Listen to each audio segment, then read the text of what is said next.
O espetáculo está quase a começar. No átrio do Teatro Nacional de São Carlos, todos os olhos estão postos na mulher que acabou de entrar. A madeixa branca que lhe cai sobre a testa é inconfundível. O vestido foi feito à medida para ela. A maquilhagem está impecável e até os brincos parecem de diamantes verdadeiros. Quando ela passa, toda a gente a cumprimenta. Toda a gente quer cair nas graças dela. É sexta-feira, dia 15 de abril de 1966. A soprano Gianna D'Angelo prepara-se para subir ao palco do São Carlos. Mas a alta sociedade lisboeta, que se veste de gala para vir à ópera, não está assim tão interessada na Lucy de Donizetti. Vieram para ver e ser vistos, como sempre fizeram. É quase um ritual. E, sobretudo, um jogo de poder. Só que nos últimos tempos, tudo mudou na feira de vaidades dos salões lisboetas. E a culpa é dela, a mulher da madeixa branca, de quem meio país tem medo. O país que tem uma reputação a manter. Porque ela só atira a matar a quem pode cair com estrondo. Os milionários, os políticos, os empresários, os artistas.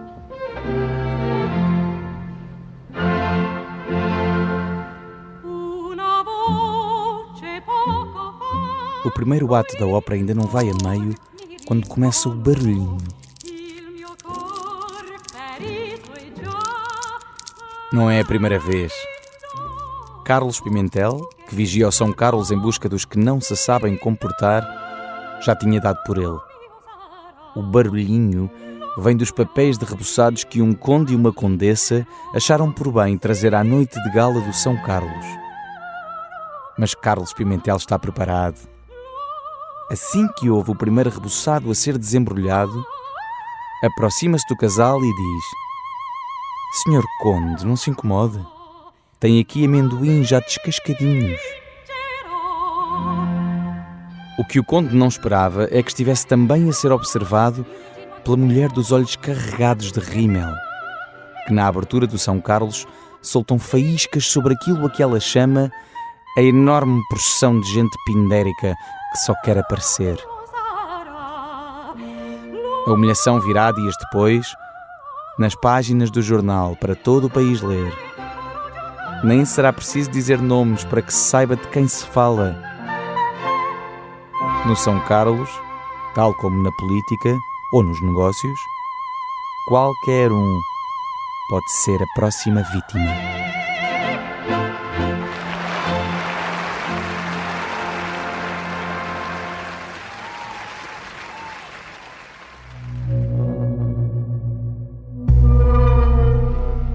A arma dela está à vista de toda a gente. Uma crónica num jornal, que corta como uma guilhotina. 3 ou 4 parágrafos, não precisa de mais para fazê-los tremer. E ela vai fazê-los tremer. Durante décadas. Uma crónica num jornal é só o começo. O início de anos de combate contra eles. Os homens do poder. Eles que vão enfurecer-se quando ela enfrentar Salazar e esconder comunistas em casa durante o Estado Novo. Eles que depois vão chamá-la de fascista. Que depois da Revolução do 25 de Abril vão tentar impedi-la de falar e escrever. E quando não conseguirem, vão levá-la a tribunal. Centenas de vezes. Vão atacá-la com uma bomba, ou 2, ou 4. Para já, ela é só uma mulher com uma crónica num jornal, que sabe como provocar. Em 1966, só ela tem coragem de dizer e escrever que os ministros de Salazar não são homens feios, são horríveis. E ela sabe que todos leem o que escreve, que lhe chamam profissional de morgue, a mulher que pode enterrar reputações num ápice. A mulher que tem um bisturi no lugar da caneta. É dela que todos têm medo. Ela é Vera Lagoa.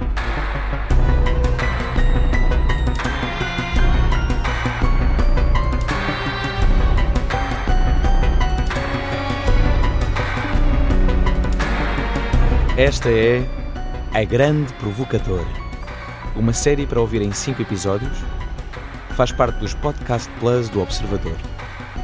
É narrada por mim, José Mata, com banda sonora original de Molinex. Episódio 1. A bisbilhoteira que faz tremer o país. Na Kia, acreditamos que o movimento inspira ideias. E é a partir das histórias do passado que estamos a escrever a história do futuro.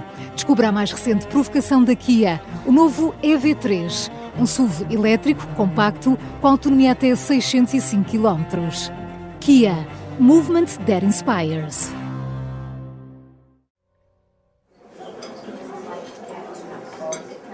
É uma das mulheres mais populares do país e uma das mais cobiçadas. Em maio de 1966, a cantora Simone de Oliveira recebe um convite. Participar na entrega dos prémios Limão e Laranja, uma iniciativa do Diário Popular que distingue as figuras que se destacaram pela positiva e pela negativa durante o ano. Ao restaurante Tavares começam a chegar os premiados. O radialista Artur Agostinho e as atrizes Laura Alves e Maria Barroso, mulher de Mário Soares. Veio até o Ministro das Finanças, Ulisses Cortês. Mas é Simone que atrai todas as atenções. Mais concretamente, os olhos de Simone. Convidado a dizer umas palavras, o Ministro das Finanças não resiste. Tenho na minha frente os lindos olhos de Simone de Oliveira. Perdão, os lindos olhos das senhoras presentes. Quem também está neste almoço é Vera Lagoa, ou a Terrível, como lhe chama o maître do restaurante Tavares. E a Terrível não perdoa. Nos dias seguintes, todos os leitores do Diário Popular vão ficar a saber da queda do ministro por Simone de Oliveira. Vera Lagoa não tem problemas em tratar um membro do governo de Salazar por Marialva. E o que o Clube dos Poderosos começa a perceber é que para Vera Lagoa não há intocáveis.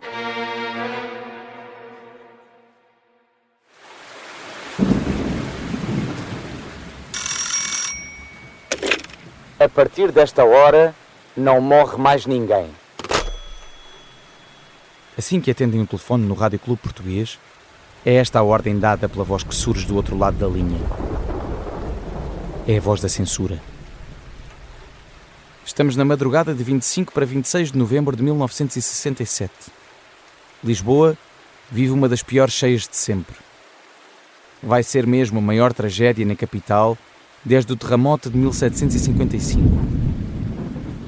Ao fim de 3 dias, os jornais dão conta de 427 mortos. Salazar quer suavizar a dimensão da catástrofe. Ordena que as notícias parem de falar em mortos. Mas no Diário Popular, Vera Lagoa escreve sem medo. E a crónica escapa aos serviços de censura. Elogia a equipa do Rádio Clube Português por ter ajudado a salvar vidas ao contar o que realmente estava a acontecer, sem autorização e arriscando um castigo. Ataca o Senhor do Ponteiro, que apresenta a meteorologia na televisão e que, à hora a que as maiores desgraças ocorriam, prosseguia, imperturbável, a falar de ligeiros aguaceiros. E termina com uma denúncia.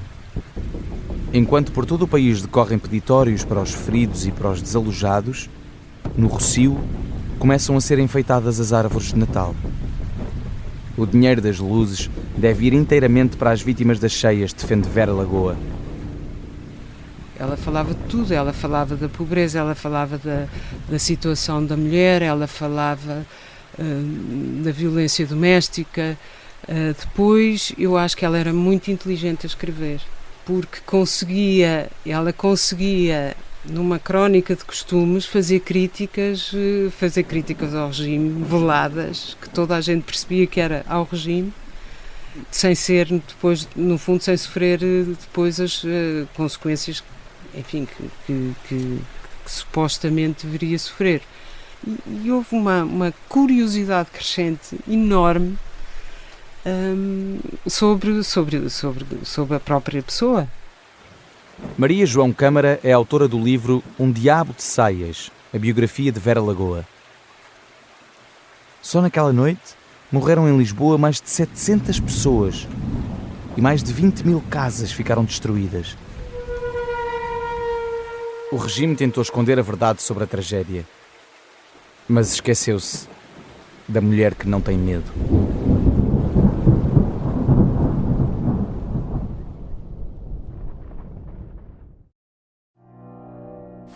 Três crónicas por semana, com destaque de primeira página no jornal. O título da coluna? Bisbilhotices. Estava criado o fenómeno Vera Lagoa, um pseudónimo para esconder a verdadeira identidade da autora. Para o grande público, a bisbilhoteira é um mistério. Fora do circuito das elites, ninguém sabia quem era a mulher que se escondia atrás de um nome falso e de uma escrita assassina. Mas, no início, havia até quem duvidasse de que a autora das crónicas fosse sequer uma mulher. À medida que os textos vão sendo publicados, as cartas começam a chegar à redação. São às dezenas e vêm de todo o país.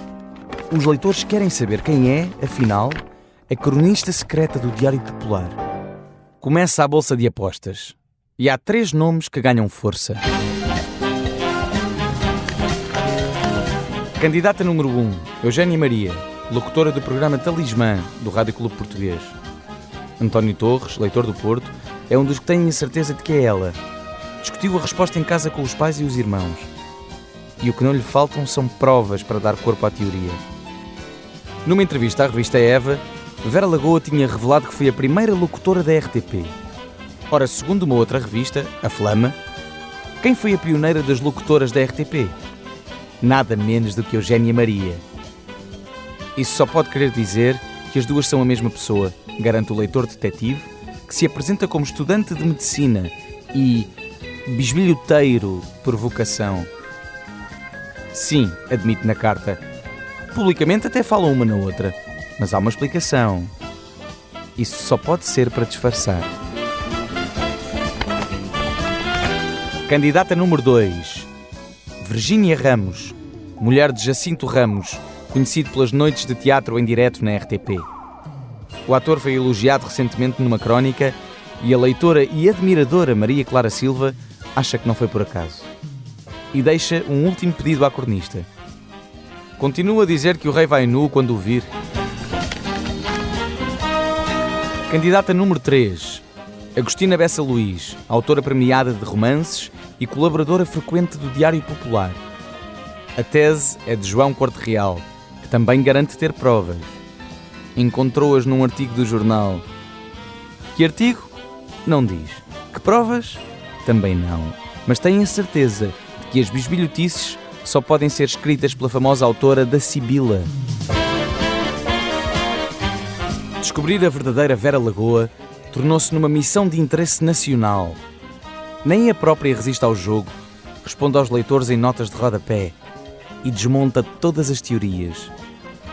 Não é Eugénia Maria quem escreve, não é Virgínia Ramos e muito menos Agostina Bessa Luís. Todas as apostas estão erradas, ninguém faz a mais pequena ideia. Mas o segredo não vai durar para sempre.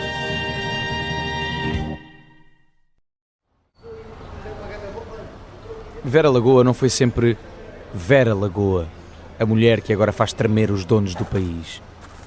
É a necessidade que a leva, num dia de inverno de 1966, a subir a rua Luz Soriano, no Bairro Alto, e a bater à porta do administrador do Diário Popular, um homem chamado Francisco Pinto Balsemão. Tinha sido despedida do emprego como secretária da Companhia Nacional de Navegação e era casada com um jornalista perseguido pelo Estado Novo, que estava impedido de exercer a profissão. Viviam de traduções. Balsemão acha-lhe graça percebe que há ali potencial. A ideia dela é escrever uma crónica de costumes sobre os bastidores da alta sociedade e da cultura, que ela conhece bem.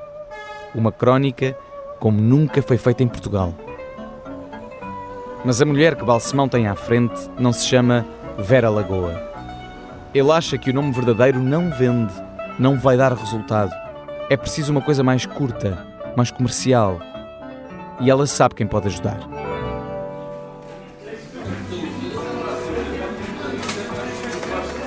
Algumas ruas abaixo do Diário Popular, num restaurante na Travessa dos Fiéis de Deus, o almoço está servido. À volta da mesa marcada no Rina, um clássico do bairro Alto, a nova cornista do Diário Popular senta-se com um grupo de amigos. No almoço de hoje são todos jornalistas. Luís de Setal Monteiro, Renato Boaventura e Joaquim Letria discutem em voz alta. É preciso um nome forte para a amiga começar a assinar as crónicas. Joaquim Letria recorda como o último nome acabou por ser o primeiro a nascer. O Lagoa vai pelo vinho, que era a marca do vinho que estava na mesa, e vai por acaso. Mas foi ele, Luís, é que criou isso. Luís de Setal Monteiro inventou o apelido e depois o primeiro nome.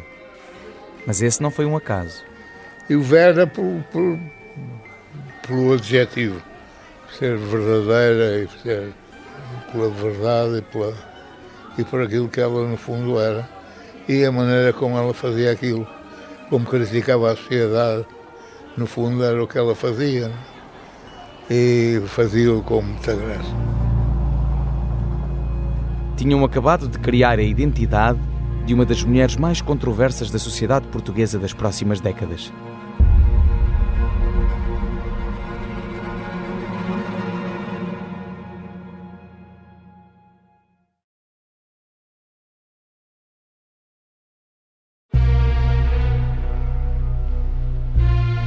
Março de 1966. Nasce Vera Lagoa e nascem as bisbilhotices. A autora é surpreendida pelo título da crónica quando abre o jornal naquele dia. Foi a única coisa que se tinha esquecido de combinar. Não foi ela que escolheu o nome bisbilhotices para encabeçar os textos que vai passar a escrever. O título desperta-lhe mesmo um ódio profundo. Acha-o básico e redutor. Até porque Vera Lagoa vai fazer muito mais do que simplesmente bisbilhotar. Por exemplo, também escreve obituários. Logo na primeira crónica, revela que se a famosa pintora Estrela Faria recusou o convite para o aniversário de um dos amigos mais próximos, foi porque estava de luto e em sofrimento profundo. Dias antes tinha-lhe morrido o papagaio. Também faz crítica de teatro. Num outro texto, há de escrever que é muito aplaudida a estreia da peça Uma Noite de Verão, no Teatro Vasco Santana, não passou de um espetáculo péssimo, num teatro que vive de subsídios e em que nem os atores se aproveitam.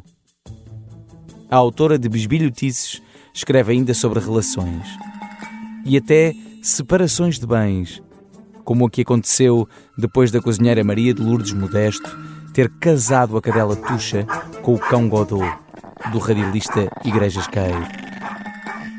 Do enlace nasceram cachorrinhos, contem mais uma crónica, e revela: sabem o que fez a Lourdes? Não acertaram. Não fez hot dogs, mas foi muito feio. Vendeu-os todos e não deu nada ao Caeiro. Vera Lagoa escreve sobre tudo o que lhe apetece, até sobre os amigos. Num cocktail na Embaixada de França, não são só as senhoras que escondem bombons nos bolsos que lhe chamam a atenção. É também a aflição de Luís de Setal Monteiro. Esse mesmo. O amigo que lhe inventou o nome, por ter deixado 2 dentes postiços dentro de um guardanapo. Ninguém escapa ao ridículo e à humilhação. Os leitores deliram. A correspondência acumula-se. É impossível responder a toda a gente. Mas há uma inconfidência que, ao longo de quase 1 ano e meio de bisbilhotices, a cronista ainda não cometeu. Quem se esconde, afinal, atrás do pseudónimo Vera Lagoa? Essa revelação não vai acontecer numa festa, numa recepção ou numa vernissage. Vai ser feita onde menos se espera.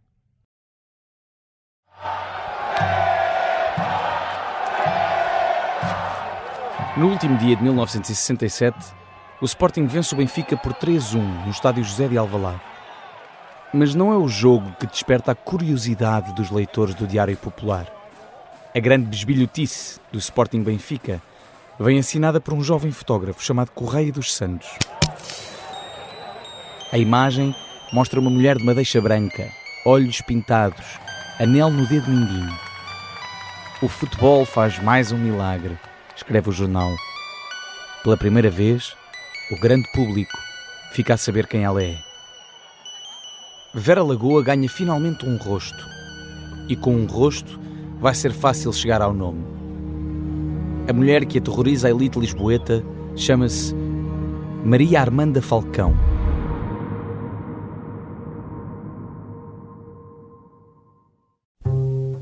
Num dia, estava desempregada.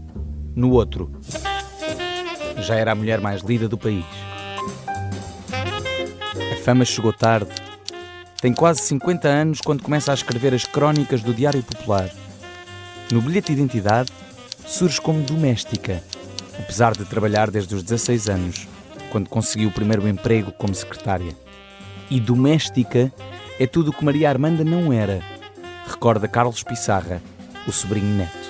Ela não era uma senhora de ficar em casa a cozinhar, percebe? A bordar e a coisa. Ela não cozinhava. No frigorífico ela tinha os batons, os vernizes, e era o que ela punha no frigorífico. Muito em breve, o bilhete de identidade vai servir para muito pouco. Vera vai sobrepor-se a Maria Armanda. Ela era Vera Lagoa para tudo, porque ela chegou ao ponto de que aquele pseudónimo ela assinava cheques e tudo. Carlos Pissarra conviveu de perto com a tia já depois do 25 de Abril, numa época em que as bisbilhotices deram lugar à luta política. Mas no final dos anos 60, são as festas, as inaugurações e os cocktails que lhe dão trabalho. Vera Lagoa é tão temida como venerada. O nome dá-lhe carta branca para entrar onde quiser. E ela quer entrar onde mais ninguém consegue.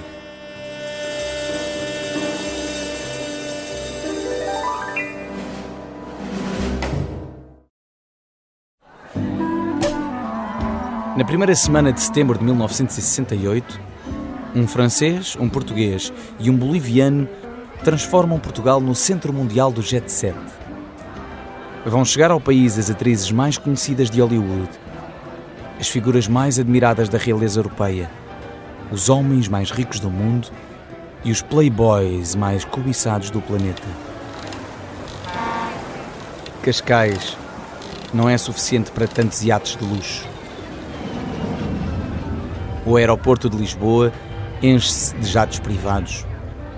E na Portela chega mesmo a ser criado um espaço exclusivo para as celebridades que por esses dias vão aterrando no país para marcarem presença nas festas de que até os jornais internacionais falam. Nessa semana, o Casino de Estoril vai ficar aberto pela madrugada dentro. Tal é a concentração de estrelas com dinheiro para gastar. São 3 os acontecimentos de arromba em 3 dias consecutivos.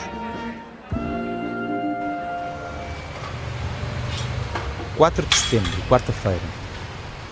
O primeiro destino dos milionários acabados de chegar a Portugal é a Quinta do Vinagre, em Colares.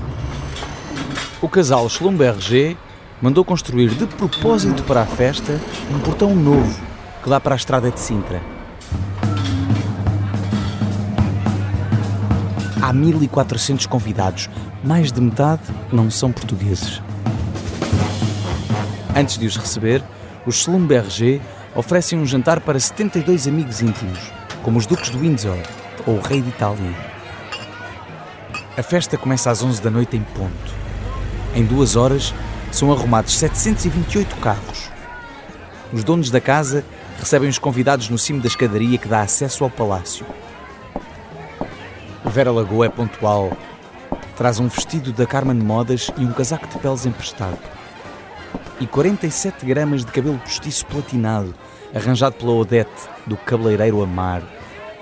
É a própria cronista que diz: faz um vistão. Ao contrário de outras convidadas, a começar pela anfitriã, com um Givenchy azul que aos olhos de Vera Lagoa não a favorece muito.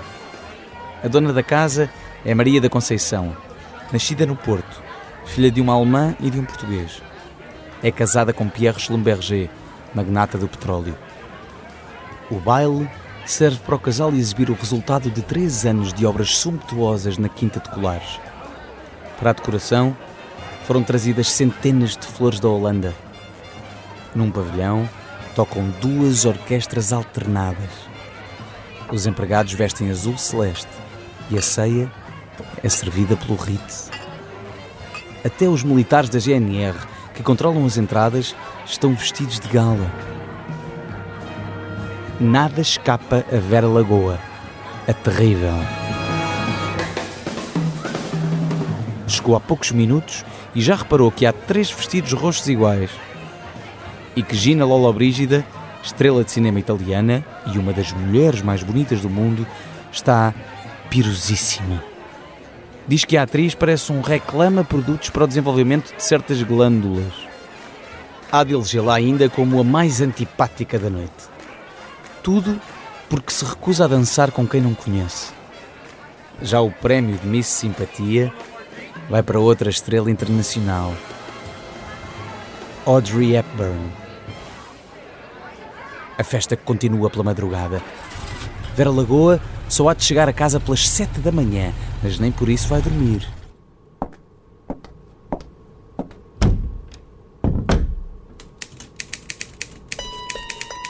Tem de escrever a crónica para o jornal desse mesmo dia. Praticamente nem olha para as notas que tirou. Tem tudo bem fresco na memória. Às 9 da manhã, a crónica está entregue e pronta a sair ao final do dia. Mas Vera Lagoa não tem muito tempo para dormir, tomar um duche e montar uma nova toilette. Às 5 da tarde desse mesmo dia, há outra festa para ir.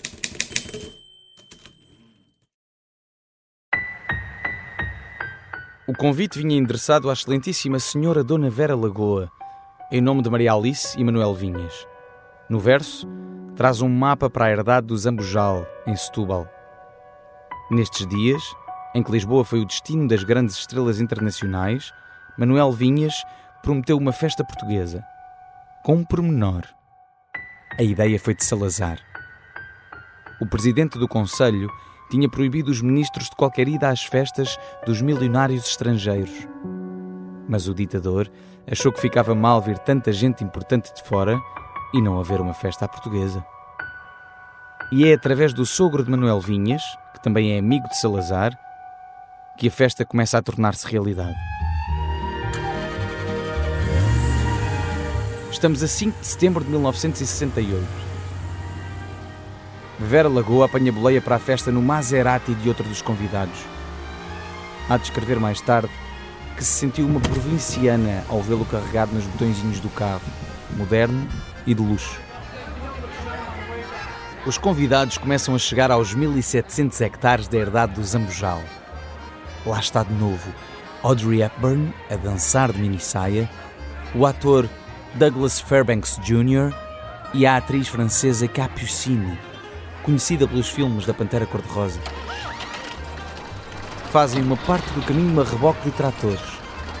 Está montado um verdadeiro arraial português, com cavalos e campinos, pauliteiros de Miranda e um rancho folclórico. Há barracas de tiro e farturas e desfila a marcha da moraria. O menu está nos antípodas das iguarias do Ritz que marcaram o baile interior, na Quinta de Colares. Aqui há sardinhas assadas, croquetes e caldo verde servido em tigelas de barro. E o vinho é de jarro. Gina Lollobrigida também veio à festa, mas está pouco interessada nas danças. A estrela italiana decide fazer telefonemas de 1 hora para a Califórnia. E Manuel Vinhas é que há de pagar a conta. Para Vera Lagoa, que não gosta de caviar e nunca bebe champanhe, Manuel Vinhas dá a festa das festas.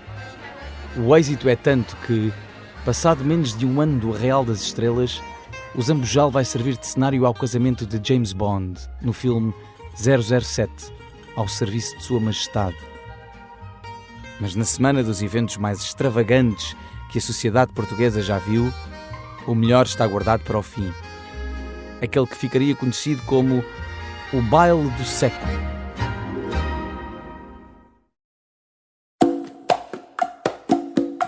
A 6 de setembro, o milionário boliviano Antenor Patinho dá a terceira festa. A mais grandiosa de todas. A revista Vogue tem um exclusivo internacional do baile Patinho, em Alcoitão, onde são esperadas 1.500 pessoas. Só há 2 jornalistas portugueses na lista de convidados. João Coito, do Diário de Notícias, e, claro, Vera Lagoa. Todos os outros repórteres estão proibidos de entrar. Às 23 horas em ponto de uma noite amena de lua cheia, o banquete do chefe Luís Carolino começa a ser servido no pavilhão árabe, decorado de vermelho e verde, onde todos os convidados têm um lugar sentado. Cascatas de lagostas dominam o centro das mesas. No buffet frio montado no pavilhão da Quinta de Alcoitão, não faltam trutas salmonadas do Rio Minho, filetes de linguado com espargos glacés e uma balotine de galinha au homard. Para a mesa dos doces estão guardadas 20 especialidades, entre charlotes, sorvetes e Dom Rodrigos. Num vestido Dior branco e dourado e colar de diamantes ao pescoço, Beatriz Patinho recebe os empresários Henry Ford II e Paul Getty, o homem mais rico do mundo, e as atrizes Zsa Gabor e Brigitte Bardot. Amália Rodrigues, de vestido vermelho, é a ilustre portuguesa entre os convidados, mas não vai cantar. 4 orquestras, todas de países diferentes, estão encarregues da música. A festa só acaba de manhã, depois de os convidados tomarem o pequeno almoço à beira da piscina. O baile é um estrondo. Quando finalmente se assenta para escrever a crónica, por uma vez, Vera Lagoa não consegue ser terrível.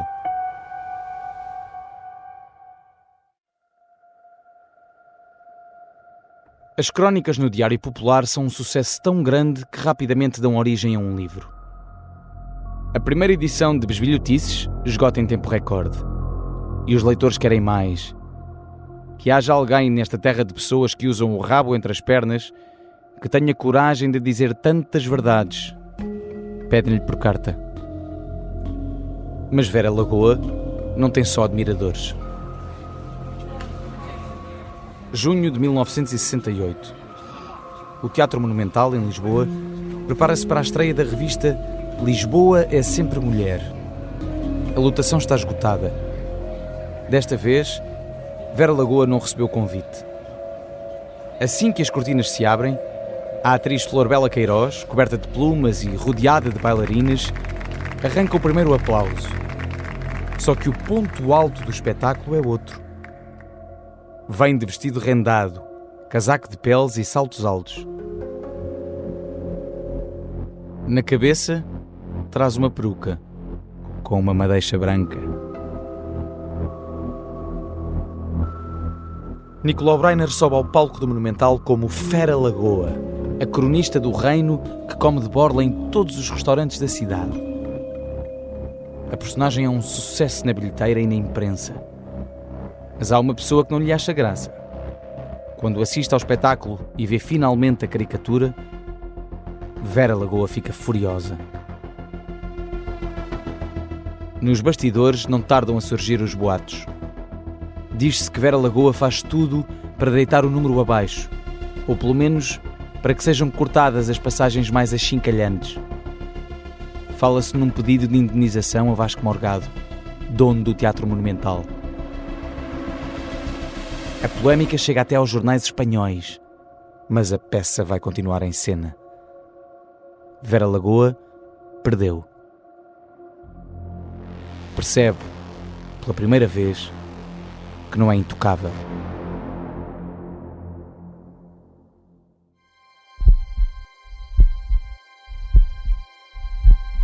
Estão os dois em silêncio. Ela sabe o que está a fazer. Sentado numa cadeira, de frente para o espelho, o homem assiste à transformação à medida que ela lhe vai espalhando a tinta negra pelos cabelos brancos.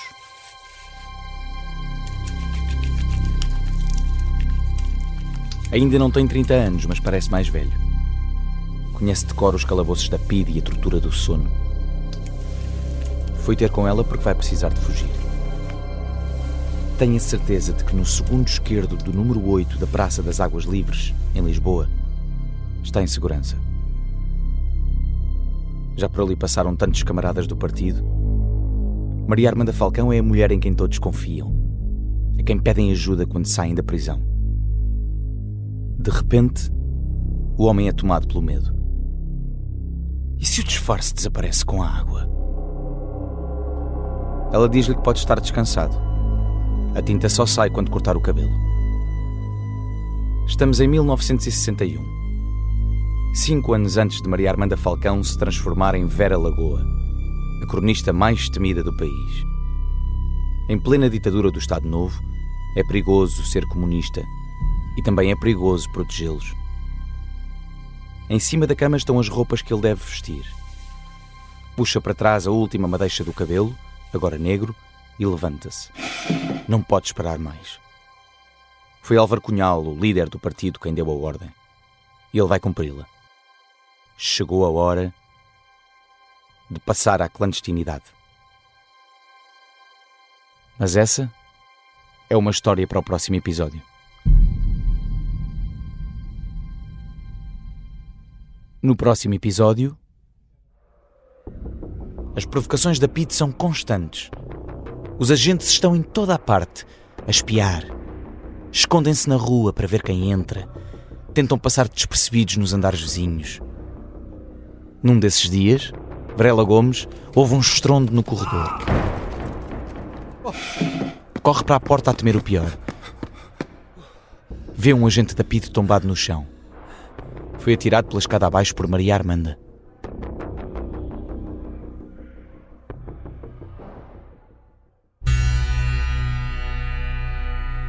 A Grande Provocadora é uma série para ouvir em 5 episódios e faz parte dos Podcast Plus do Observador. É narrada por mim, José Mata, e tem banda sonora original de Molinex. O guião e as entrevistas são de Ana Sanlés. A sonoplastia é de Artur Costa.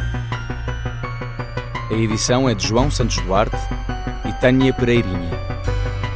A coordenação é de Miguel Pinheiro, Filomena Martins, Pedro Jorge Castro, Ricardo Conceição e Sara Antunes de Oliveira.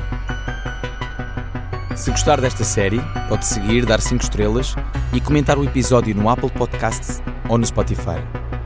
Pode subscrever e gostar no YouTube.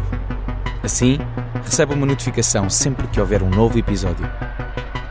Podcast Plus, do Observador.